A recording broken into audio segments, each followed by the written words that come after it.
deuxième cas, une fonction rationnelle qui est à la fois rationnelle et irrationnelle. Donc il y a une partie rationnelle et une partie irrationnelle. L'existence de la barre de fraction et la variable au dénominateur, mais aussi l'existence du radical et la variable au niveau du radicand.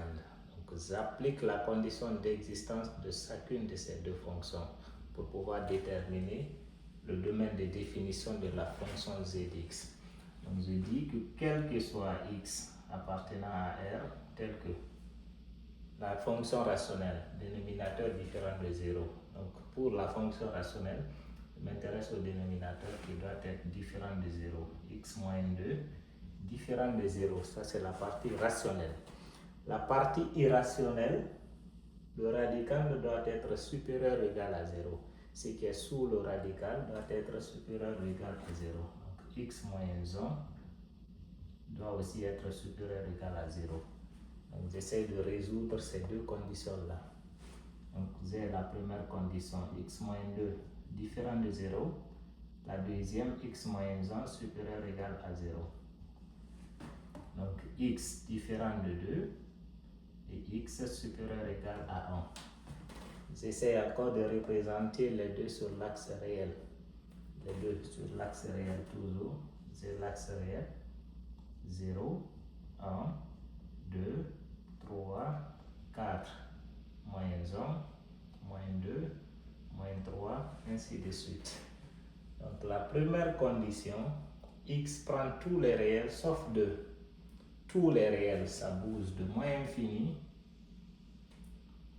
jusqu'au niveau de 2 parce que c'est sauf 2. On la lève et puis on continue jusqu'en plus infini. Là, x a pris tous les réels sauf 2. J'encercle au niveau de 0. Deuxième condition, x prend les réels qui sont soit égaux à 1, réel égal à 1 c'est lui-même. Donc je continue ici, égal à 1, je ferme cette fois-ci. Ou supérieur à 1. Ceux qui sont supérieurs à 1, ça bouge de 1 vers le côté droit. Donc je continue par là. Maintenant, mon ensemble de définition, c'est là où je vois ces deux axes. La partie où les deux axes se répètent, c'est là-bas mon ensemble de définition. Je dis que d de z est égal. Ici, il n'y a qu'un seul axe. Donc ça ne m'intéresse pas, je peux barrer la partie là. À partir de 1, il y a les deux axes. À partir de 1, il y a ces deux axes. Mais au niveau de 1, l'intervalle, il est fermé. Donc je ferme l'intervalle à 1. Ça doit aller jusqu'en plus infini, mais on a dit que ça doit être différent de 2. Donc je viens d'abord jusqu'à 2, j'écris 2. J'ouvre l'intervalle. Union, j'ouvre encore l'intervalle. Donc c'est comme si j'avais barré la partie là comme ça. Pour avoir les crochets. Crochet ouvert par là. Donc union, ça bouge encore de 2 jusqu'en plus infini. Donc là, c'est mon ensemble de définitions. Tout réel que je vais choisir dans ces deux intervalles, si je remplace ici, j'aurai une image.